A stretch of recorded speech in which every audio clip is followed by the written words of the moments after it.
Hello and welcome to this installment in this series of videos where I talk about my book, the Torbjörn Hultmark Trumpet Method.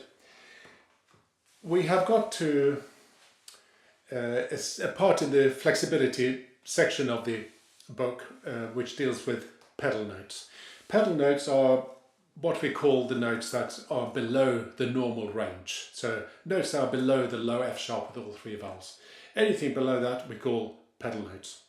And my suggestion is that you follow the fingering as you would for the octave above. So a low F would be first valve, a lower E, 1 and 2, and so on.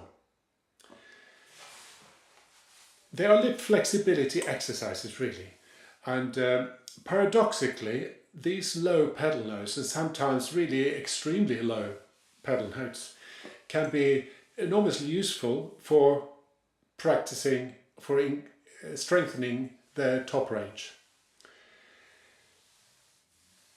It's really important, I think, to make sure that the further down you go in pitch, you need to balance it by also going up in pitch.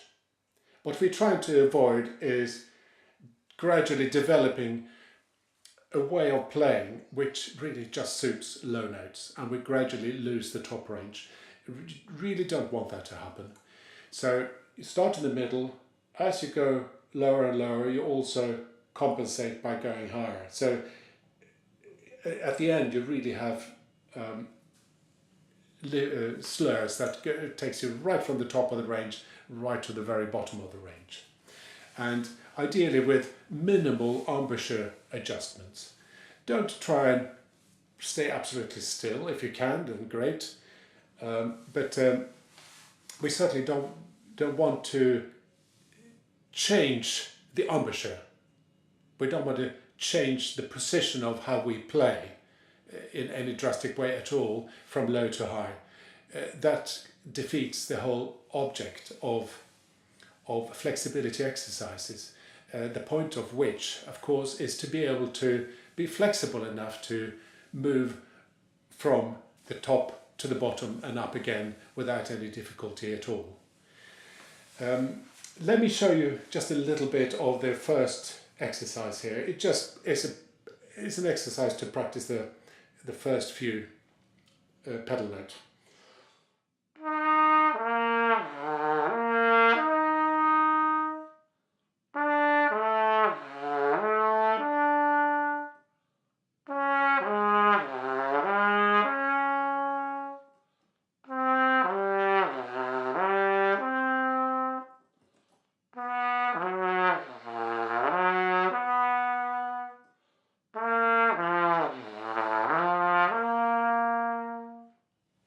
And we experience at that last note the low C, which is actually the first proper pedal note we get to.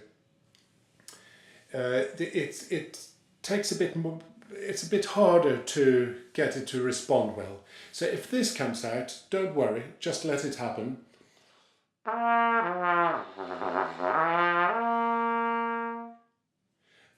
The main thing is that you don't force it and that you keep the shape. You go down and you go up again. Don't stop at the bottom note because it didn't come out properly and then start again. Just keep the flow of the going down and up. Then after that I go to arpeggios, filling it in with a major third as well.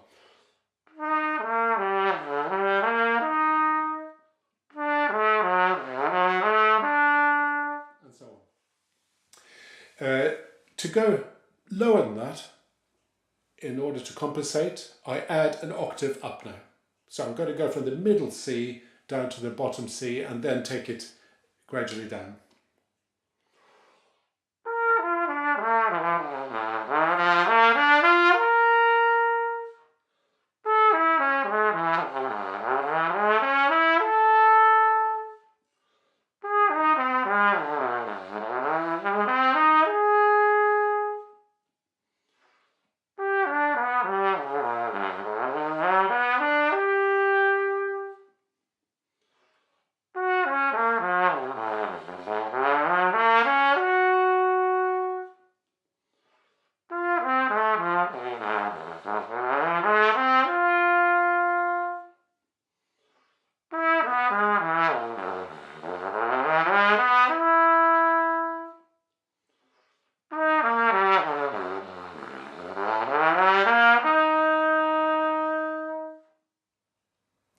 got to that rather extreme bottom F,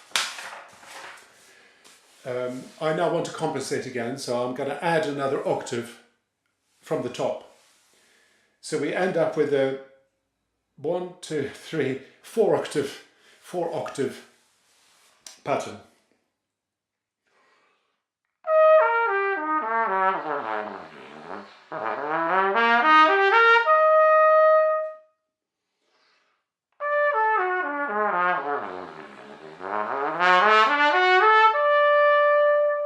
What I should say here as well is I very much compare the first note with the last. It's the same pitch, but what needs to be is for the first and the last notes to feel exactly the same. The last note shouldn't feel any more difficult, and it should sound exactly the same as the first. If not, it will be because I've gradually changed the way I play, and I wasn't quite flexible enough to get up to the same shape, to the same pitch, to the same way of blowing. And that is a very important point. I shall continue with that one.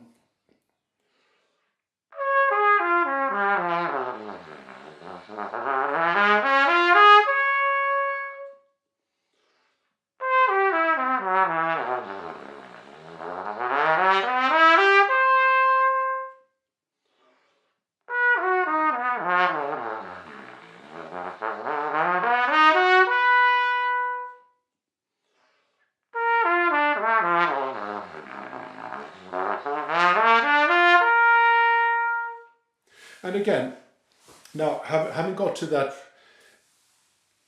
really low C, I'm going to compensate by adding another octave up. So we now end up with 6 octaves. Have I counted that correctly? 1, 2, 3, no, probably 5 octaves.